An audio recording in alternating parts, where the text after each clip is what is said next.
Is this prenuptial agreement valid or invalid? Hello, I'm Ed Hecht. I'm a Georgia divorce and child custody attorney. I'm also a divorced single father of 2 children. I personally know what it's like to deal with these kinds of family law issues, and I am passionate about helping others get through them as well. Today's topic is this prenuptial agreement valid or invalid in Georgia?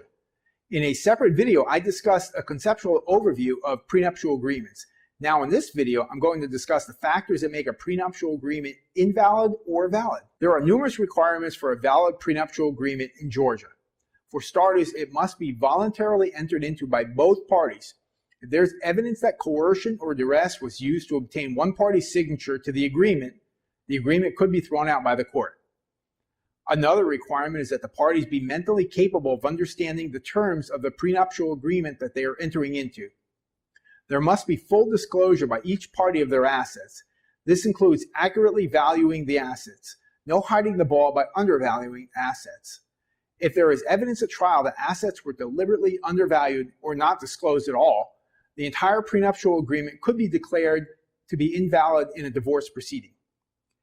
A prenuptial agreement must be properly written and contain all of the required language and address all of the required issues in order for it to be considered valid. If the agreement was poorly written or contains too many ambiguities, it may be rendered invalid when one of the parties is seeking to enforce it. The agreement must also not be so completely unfair to one of the parties so that it would be considered unconscionable.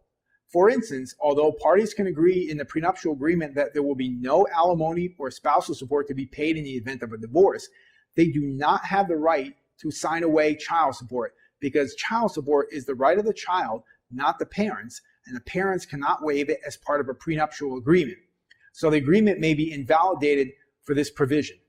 Also, if there are a laundry list of requirements on things like weight, hair color, activities in the marriage, either inside or outside the bedroom, limitations on visits by friends and relatives, these kinds of things are usually viewed by judges as so one-sided and controlling that they will not endorse these bad behaviors by upholding the prenuptial agreement.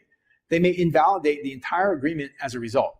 Oftentimes, prenuptial agreements are prepared by one party's attorney and given to the other party to read and sign.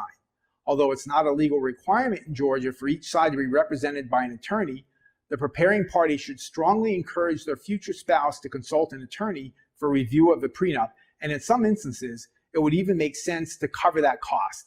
This helps remove any controversy about whether the agreeing party had the opportunity to have the document reviewed by an attorney who could have advised them. So back to the question of whether a prenup is valid or invalid in Georgia.